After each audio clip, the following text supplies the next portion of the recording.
সর্বত্যাগী সন্ন্যাসী বিবেকানন্দ। কিন্তু সব তিনি ত্যাগ করেননি, ত্যাগ করতে পারেননি মানুষের জন্য বেদনার্ত হৃদয়।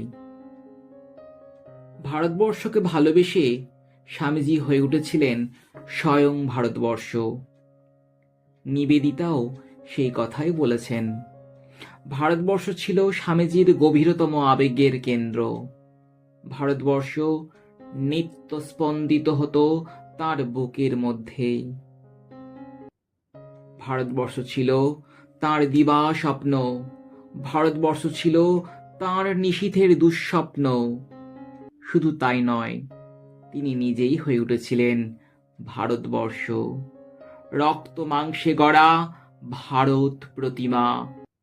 ভারতের আধ্যাত্মিকতা, তার পবিত্রতা, তার প্রজ্ঞা, তার শক্তি, তার স্বপ্ন এবং তার ভবিষ্যৎ, সব কিছুর তিনি ছিলেন প্রতীক পুরুষ। স্বামীজির জীবনী পড়লে সেই জন্য মনে হয় ভারতবর্ষের গর্বে এত গর্বিত বুঝি আর কেউ হননি।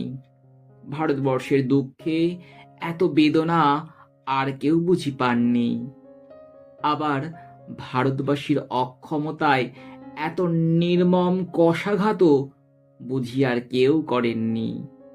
কারণ ভারতবর্ষকে এত আপনার করে আর কেউ চেনেননি।